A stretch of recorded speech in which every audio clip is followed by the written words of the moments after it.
Hello and welcome to another one of my hand history reviews. In this particular hand we are playing 6 max micro stakes. The first thing we should do, like always, is look at the chip stacks. We've got a average stack, a slightly above average stack, another slightly above average stack, a large stack, we have a medium stack, and an average stack. So let's get started.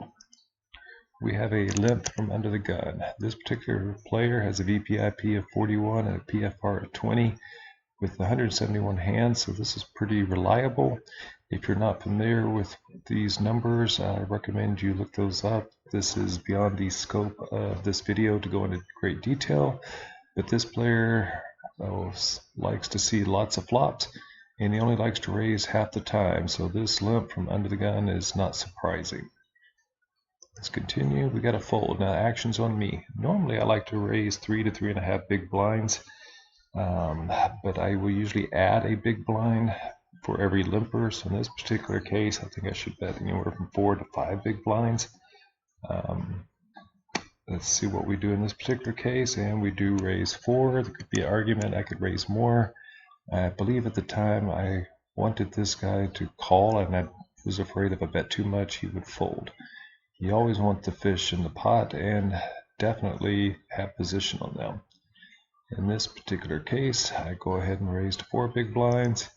Button gets out of the way and I get re-raised. Well, let's look at his stats. We have 86 hands. It's not a huge number of hands on this player, but he only puts the money in the pot 15% of the time, and he usually comes in for a raise. So he is what I call a tight aggressive or a tag. I try to avoid being in hands with tags when possible. In this particular case, we do have the 4th best starting hand, and we do have position. So let's see what happens.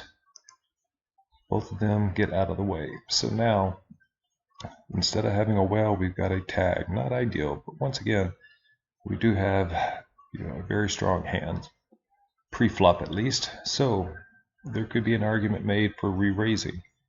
Well, re-raising against a tag, especially at micro stakes, is not advisable, mainly because tags at the micro stakes love to re-raise all in, and I do not want to call an all-in pot with just pocket jacks.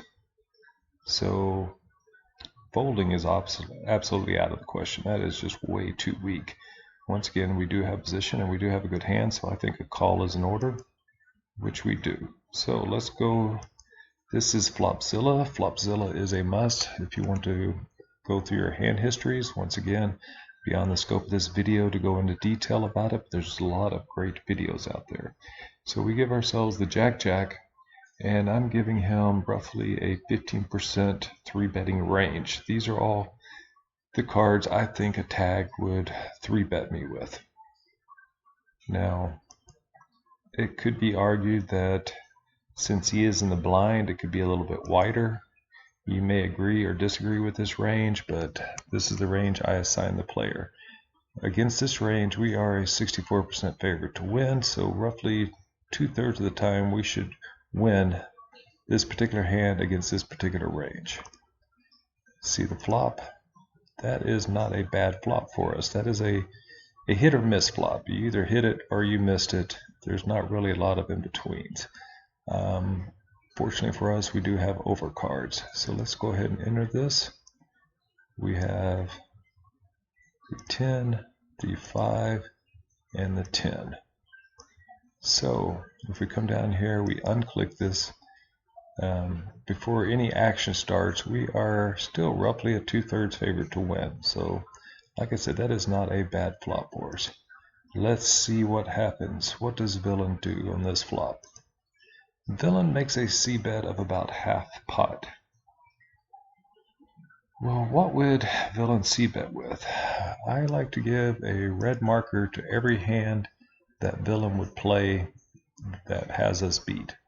So would Villain c-bet with quads?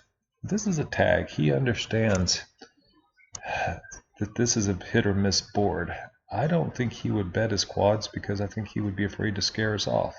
Using the same logic, I don't think he would bet a full house. Obviously, he would like to slow play those, hoping that I would catch up. Three of a kind, I think he would still slow play those as well. What about an overpair? Now, I could see him. It's debatable,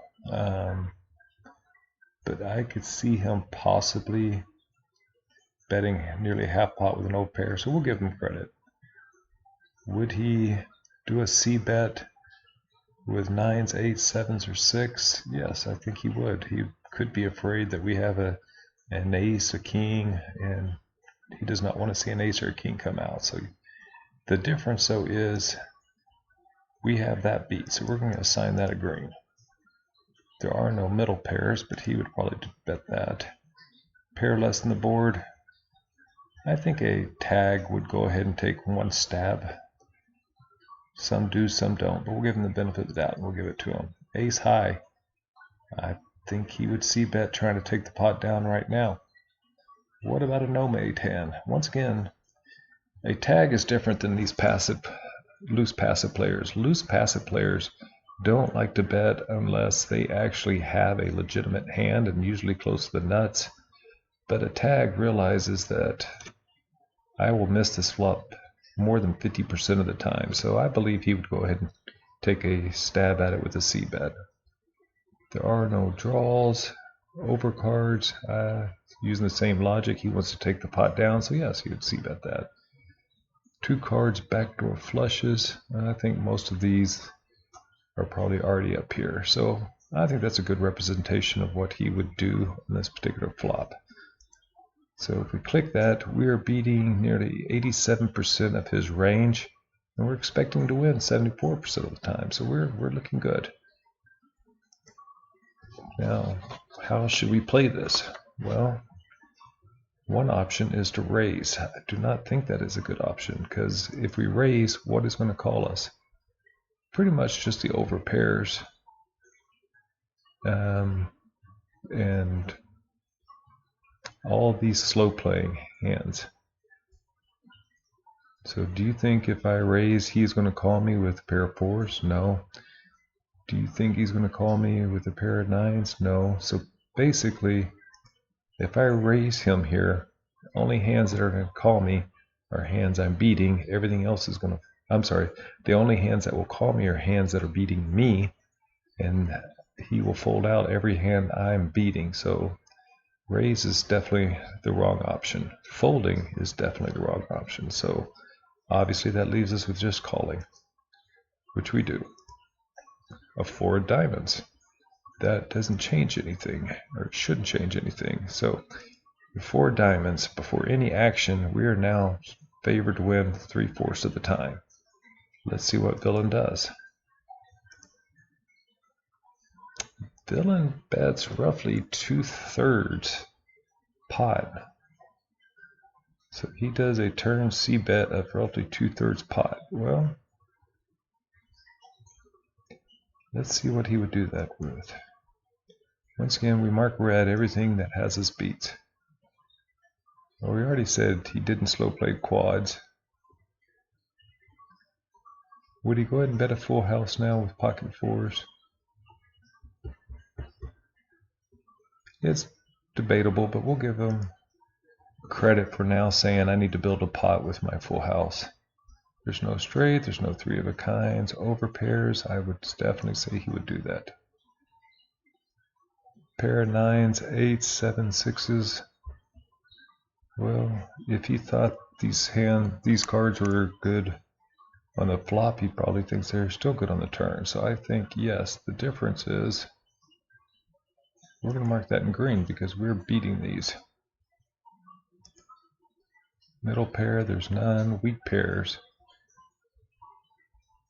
I think a tight aggressive reg would fold out as weak pairs. No mate hands. Yeah. I think a tight aggressive would give up on that as well. Opening a straight draw. I can see him betting that, but we are beating that. and there are none. Gut shots, I think he would fold out. Overcards.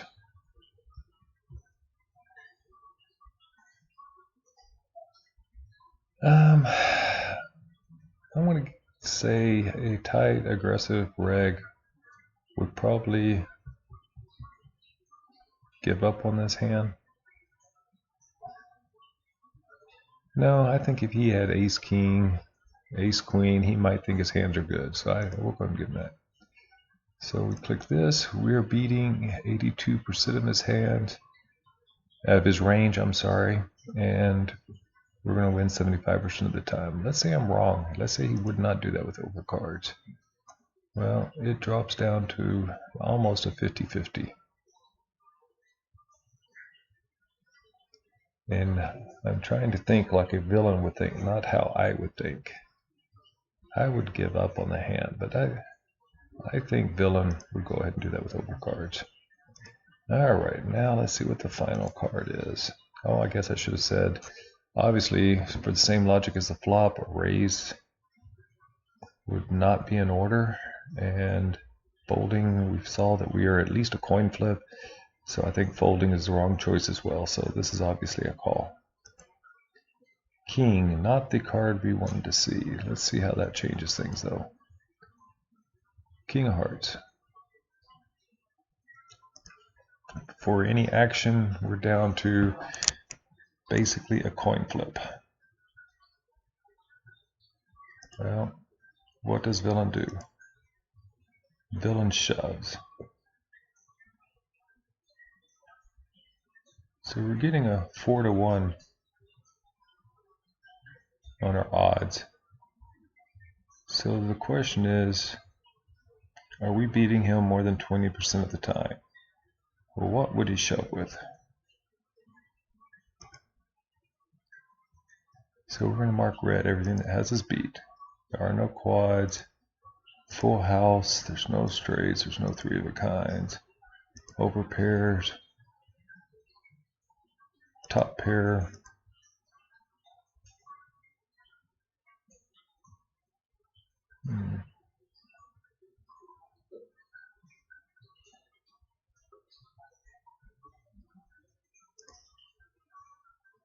Would he shove with his entire range? That is a tough question. Well, if he doesn't shove with his entire range, we're losing. If he does shove with his entire range, we're winning, beating 61% of his range, and we're winning 55%, so it's a coin flip. Well, if this is the case, we already said with these odds we gotta win at least 20% of the time, and if he does shove with his entire range, we're winning 55% of the time.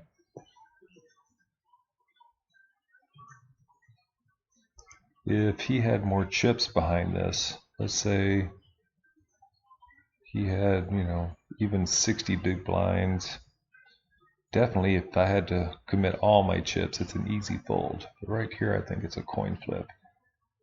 At this point, I think he would shove with his entire range. So I think this is a reluctant call. So what do? We do indeed call, and what does he have? 8-6 suited. Wow. That is not a typical move for a tag. 8-6 is not even one of the options. I do have 7-6. So all in all, I was pretty happy with the way I played this in hindsight. Our tag was being extra tricky, unfortunately for him. We did have an overpair. So at least in this particular hand, I played it correctly, and I do believe overall I played it correctly. Anyhow, if you agree or disagree, please leave constructive criticism down below. Once again, I am an amateur. I'm not a pro, so let's keep it nice. Thank you for watching.